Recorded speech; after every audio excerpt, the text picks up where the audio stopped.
The library opens at 9 and can be expanded so that instead of 5 p.m., for example, they can close around 8 or 9, so that some of us can also go there and study.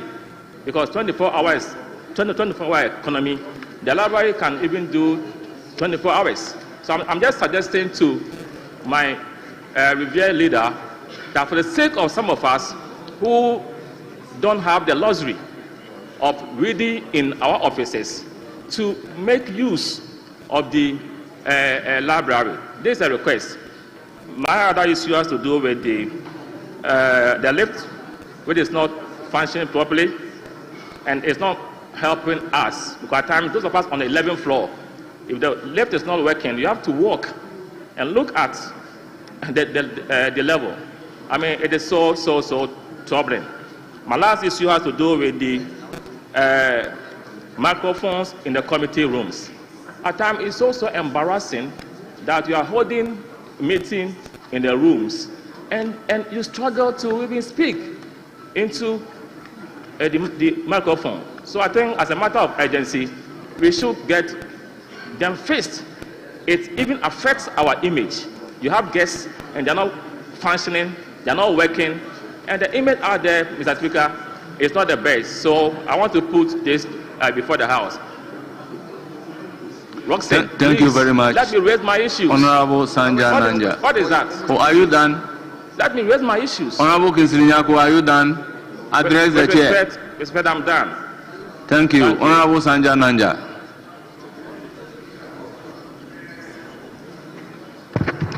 Thank you, Mr. Speaker. The question standing in my name on Wednesday, question number 454. I want to draw the Business Committee's attention that the question has already been asked on the 29th of last month. So, on the 29th of last month, and it has been repeated here, if they could just expunge it. Very well. Yes, Honorable Anodon Prayer. Thank you, Speaker. Speaker, let me commend the Leader of the House for the presentation. Speaker, we are told the Finance Minister is scheduled to be in the House on Thursday. And as has been the practice of this House, Speaker, leadership has a role to play in preparing the House, so to speak, to be ready to receive one of our own, the Minister. I don't need to elucidate on details. I humbly want to suggest to my good friend, the Chief Whip, and the Leader of the House, I don't think it will be out of place for us to have a committee of the whole so that we can engage appropriately before the Minister comes.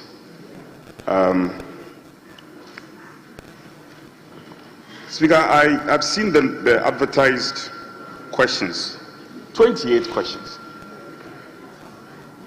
Speaker, I'm old enough in this House to know average number of questions that we often take in a typical day. I conceive that because of the budget presentation on Thursday, we have limited number of days to deal with questions. But, Majority Leader, as of the last check at the table office, we have an outstanding some 320 plus questions. It's worrying. I don't need to belabor the point, the essence of questions. We know is a critical tool at the disposal of members to elicit response as part of our oversight. I also looked at a number of the questions. If we are not careful, we will be going into circumstances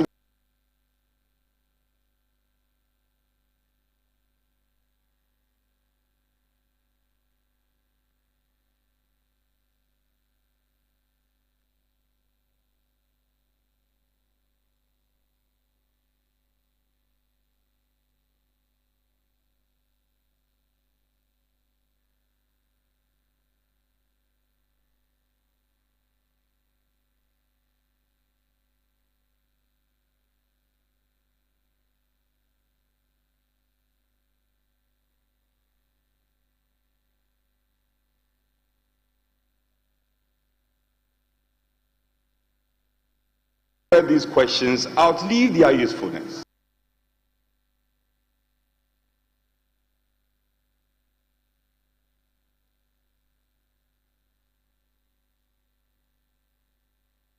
One. So the complaint is becoming too much. There are lots of questions that are not being answered. Even today, Majority Leader, if I have your attention, even today, Majority Leader informed us at conclave, questions slated for today cannot be answered because the minister is not available. That's what he said. Even though he has failed to communicate officially, I wouldn't want to go into that. But the grammar part of my point is that we must get innovative to get these questions dispensed of. Yes, but honourable member, in all fairness, he told us why the minister cannot be available. He said so to us at conclave. Speaker, I have always been fair, but I'm saying that the minister has not written. At least that has been the practice. It cannot just be by mere word of the mouth. No, what you said is that Majority Leader didn't tell you why the minister is not here. And I'm saying that in all fairness, he said so and I have heard him. That is quite different from writing formally. Speaker, I wouldn't want to do this with you. What I said was, even though he told us at conclave, the minister has not written officially. What I'm saying is different from what you're saying. Okay, then in that case, you are right. Yes, Speaker, I'm right. So the questions are hanging. Over 300 questions and they are still hanging. This is the Parliament of Ghana. We demand answers. 300 questions still hanging in the balance. And we are being told that even those that have been advertised, Speaker, you see, that is the crux of the matter. Even the questions that have been advertised on the order paper, we are not taking them. It's a big challenge. And how would the public see us? Besides the point, we have businesses that are advertised. I was nudging the Majority Leader. Businesses that are advertised on the order paper. And they remain there, mute. We don't take them. For instance, the Ghana Scholarship Authority bill. We are aware there's an engagement going on that we shouldn't advertise it. The table of it should be liaising with the Majority Leader. We can't be putting businesses, advertising businesses on the... That is also not correct. Because we took few clauses and we intend finishing same today. We took few clauses yesterday and we intend doing the rest of the clauses today. Speaker, fair enough. So, I won't belabor the point. Majority Leader, I want to plead with you. 300 questions is not a joke. And you can check at the table of it. But Roxanne, evidence. Check at the table of it. Members file these questions on reasonable grounds. And they demand answers. And all we hear is that the minister is not here, the minister is not available, and these questions are still pending. So I plead. When the budget is presented, we go, this is the cycle, we go for post-budget workshop. When we come back, we are going to start taking motions. The motions will be taken all the days. Hence, these questions will suffer. 320. When are you going to take these questions? So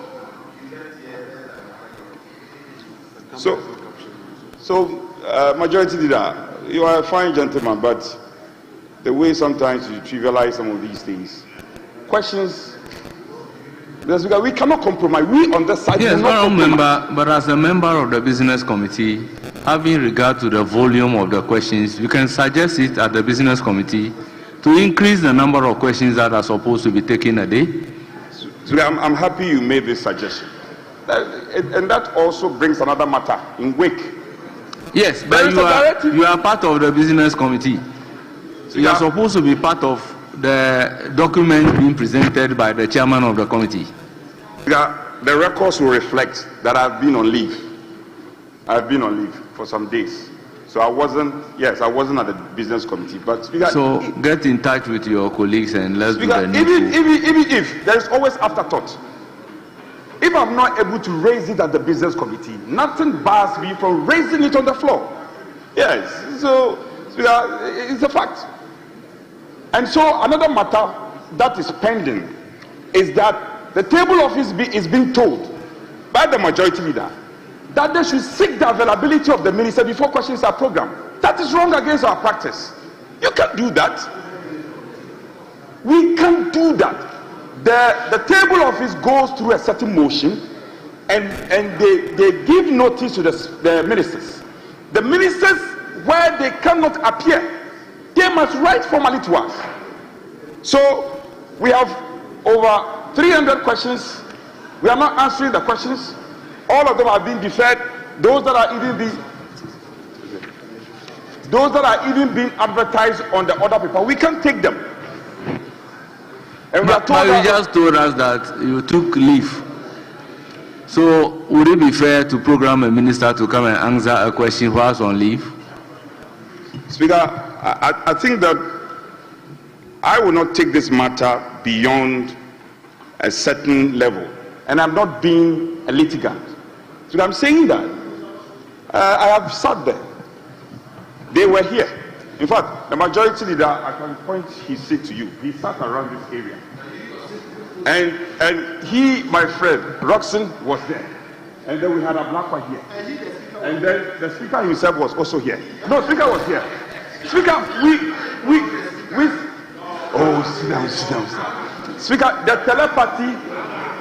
telepathy and the chemistry. You see, Speaker, the gun has now been turned on you. And I don't want you to remind me of my opposition days. Why is he shielding the ministers? I'm saying don't remind me of my opposition days. Why days. is the majority leader shielding our ministers? You should allow them to come in. You said you have achieved so much within 1 year. And yet, seriously, I want to plead with the majority leader. I am available for suggestions. You recall, majority leader, you recall all the outstanding referrals. I came to you and suggested to you that let's advertise these referrals, and now there are about 300 of them, and then we put pressure on the committee leadership for them to work. I am a man of peace. We want to work. We want to help majority leader. Thank you very much. To prosecute government business, yeah. But he himself is not helping himself. Thank you. He's not helping himself. Thank you. So the questions, we want a good response. I should reveal which one. I will call on the chairman of the business committee. Is inadvertent to respond to the issues raised. So I haven't finished. You should wait. I haven't finished. Oh, I thought you said I should call on him to come and respond. I haven't finished. Oh, honorable and not on prayer. But just please sit down. I haven't finished. You won't allow me to speak. Yes, majority leader and chairman of the business committee. Right Honorable Speaker, on listed referrals, the appointment committee indeed has a referral, specifically the consideration of the nomination of a new Chief Justice. The indication I have from the chairman of the committee is that on Monday the committee will meet to, yes, this Monday, the committee will meet to consider the nomination of the new Chief Justice by the President. So I think that it was an oversight that table office did not add that to the list of referrals. Office air conditioners. Yes, some air conditioners are not working. There's a procurement process to procure the replacement of some essential parts that will enable all the air conditioners in those offices to function effectively. I appreciate that in the interim, some level of inconvenience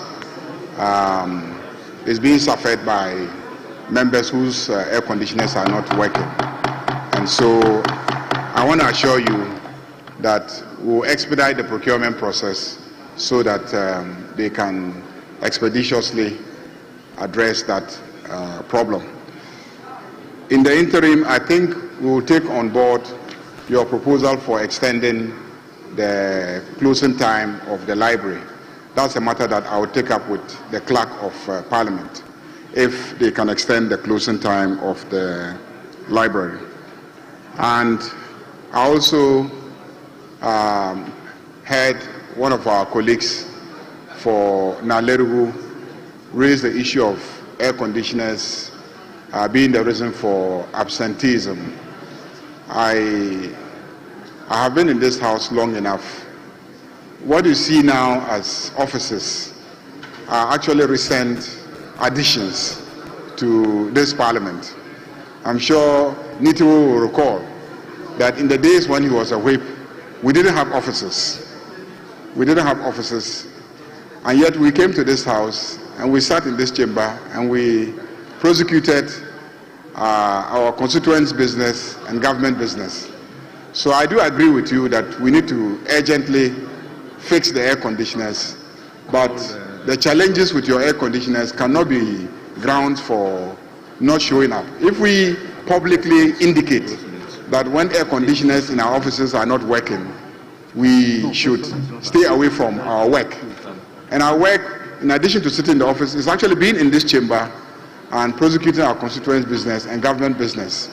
If you give that indication to the public, you are essentially telling civil servants that when the air conditioners in their offices are also not functioning, they should also not go to work and provide services to the public. So we can raise the issues, but the way that we raise the issues send very, very wrong signals out there. And I just thought that we need to be measured in the way that we dramatize Friday business statement time. I understand the drama and the politics behind Friday business statement time, but let's be careful what we say and how people will interpret it out there. Microphones in committee rooms. It is also not true that the microphones are spoiled. Some microphones, and I've observed that some of the microphones, the part where you press so that it will give you an indication to speak, people often don't know how to press it, and some of them are a bit defective now. So you need to press so hard sometimes before you are given the indication to go ahead and speak. So I have experienced that also in a number of committee rooms. But a lot of the microphones are all working. They are all working. So you can't say that microphones are not working and etc. When you keep making those statements, I can understand that the objective might just be to create an impression that things are not working. But things are working.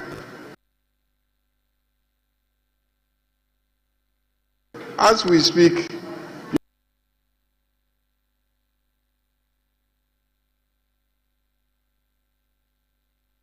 on live television, a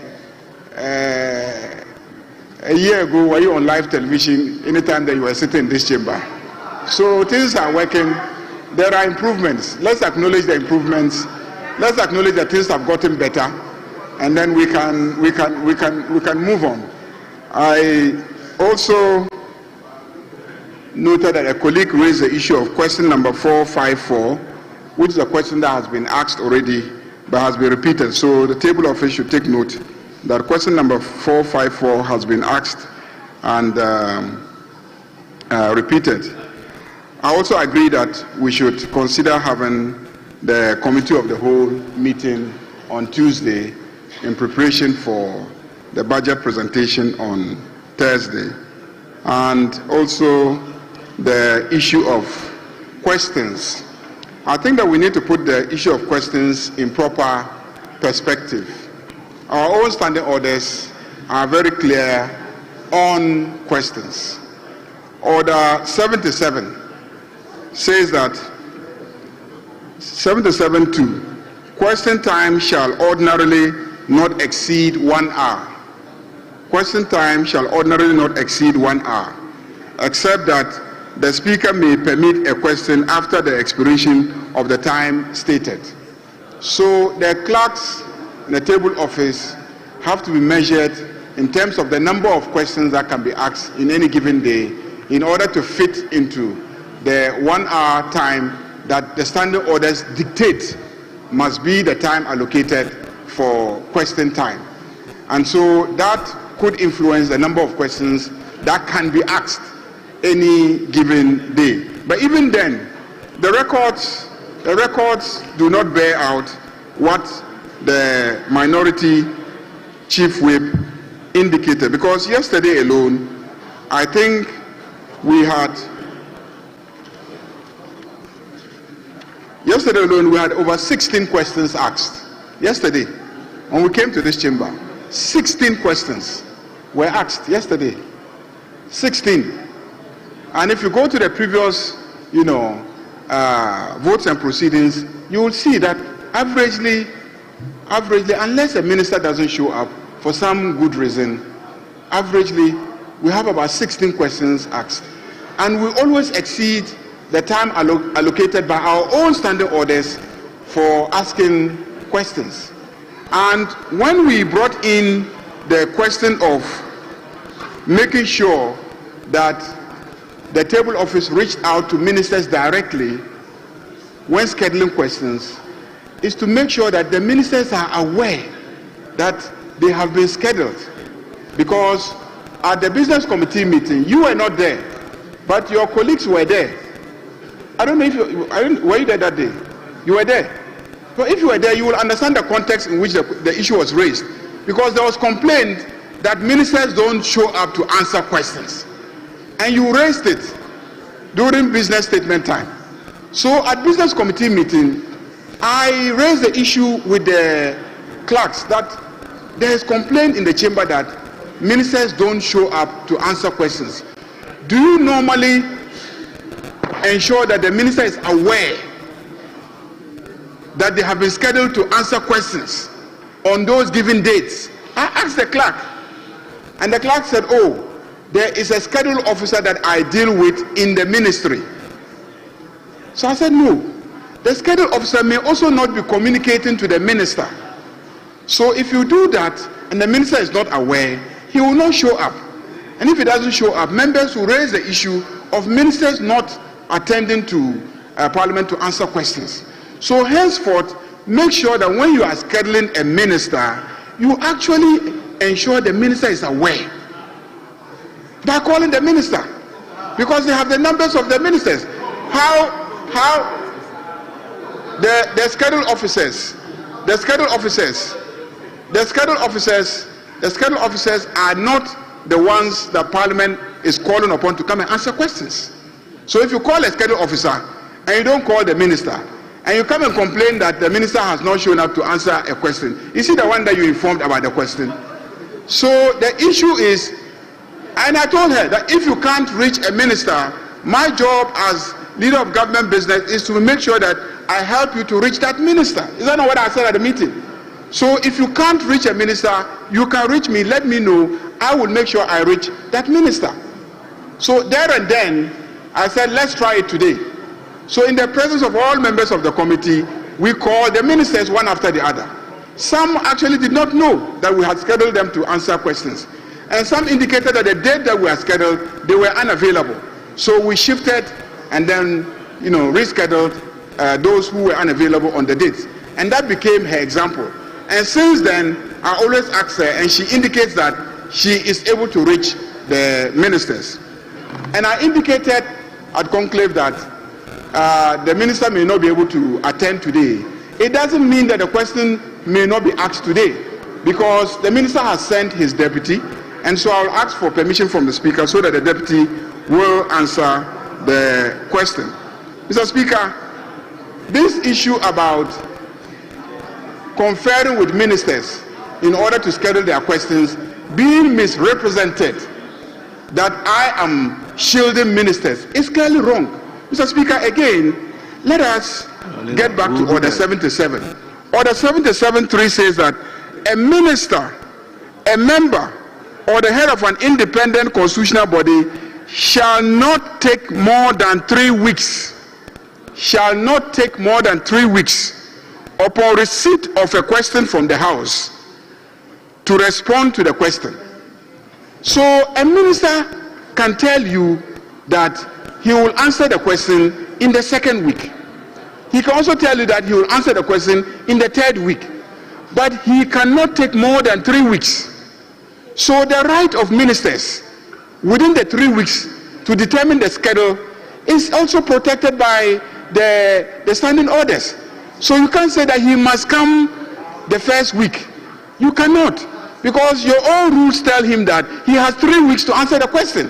It means that he has 3 weeks to send his officers. So if you ask the minister a question, to find out from the minister why the clinic at Bador in Boku Central Constituency has not been roofed, he needs to send somebody to the clinic to confirm that indeed the clinic has not been roofed, and now find out from the district health officer why the clinic has not been roofed. The district health officer has to send him a written report so that when he comes to this house, he can give you an accurate response. That is why they are given the 3 weeks to gather the information to be able to respond to you. It is only in exceptional cases that you can ask an urgent question, because it is indeed an urgent matter, and we compel them to come and answer it as an urgent question. But any ordinary question that you ask of a minister, that minister has 3 weeks to prepare and come and answer that question, and that is not negotiable, because it is in our rules. It is not the ministers who enacted the rules. So nobody is shielding any minister. One, I want to make sure that the ministers are in the chamber to answer your questions, and so they must be aware that they have indeed been slated to come and answer questions. And they also have a right to negotiate and then use the 3 weeks time window that you have given them in your own rules. Mr. Speaker, I think I have responded to all the issues raised by members. Yeah, the elevator is being worked on. There are several elevators, so let's also be careful when we create the impression that the elevator is full. There are 6 elevators, I think. 6 elevators. We have 6 elevators. So if one elevator is faulty, you have 5 extra elevators. If 2 are faulty, you have 4 extra elevators. And this is not the first time an elevator is developing problems in this parliament. So don't create the impression that the infrastructure has suddenly broken down. If anything at all, you know that some aspects of the infrastructure have been enhanced. So the elevators are being fixed. Whenever there's a breakdown, the engineers are called upon to come and then fix them. But I also think that we need to monitor the use of the elevators. Some elevators have been preserved for members of parliament. Then other elevators also made available to the general public visiting us. And we also observe that you allow visitors to use the elevators reserved for members of parliament. When that happens, and then your assistants, they are always in the elevators going up and down, and then the wear and tear. So please urge your assistants in the offices to keep to the public elevators, whilst the elevators reserved for the members of parliament are reserved for the members of parliament. If the wear and tear on those elevators are minimized, you will have the elevators serving their purposes for long periods before they are serviced, in order for the elevators to be fully functional. So I think also that we need to pay attention to the way that we use those facilities. Mr. Speaker, I think I have answered all the questions asked by members on the business statement that I have presented. Thank you, Mr. Speaker.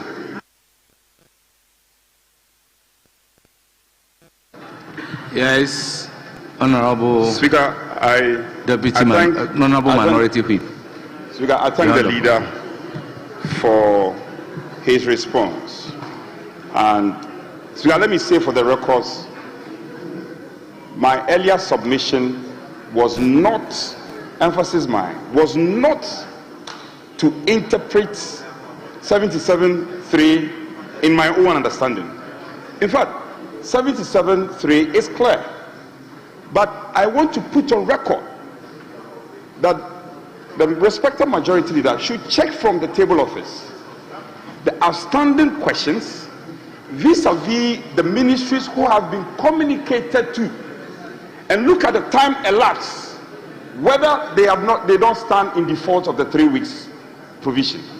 I also spoke in a certain context that when the budget is presented and we go for post-budget hearing, the rest of it is motions for the approval of estimate, and we cannot practically take questions. So my suggestion to the majority leader is that in the face of the circumstance we find ourselves, where budget is here, we are going to be taking motion, over 50 motions, we have to get innovative and make sure that these questions are dispensed of. I hope he gets it clear. And I'm not out there to create any mischief or unnecessary attention. No, this is the Parliament of Ghana. 300 questions, Mr. Zuga, is quite a lot. And we have to look at how, as leadership, we can find a way to get these questions dealt with. I thank you, Speaker. Thank you very much. On that note, I have a suggestion to the leaders. If we can suggest to members that during the time of supplementary question, we would avoid argument, a lot of comment before asking the supplementary question, it will help us to deal with so many questions within a day. Because when it comes to supplementary question, how many people do we give the opportunity to ask supplementary question? So if all those things can be ironed out, within a day, we can do a lot in terms of questions, and within the 1 hour. Yes, Majority Leader. Mr. Speaker, everywhere in the world, most parliaments, and I raised that issue at Business Committee meeting, and again, the impression was being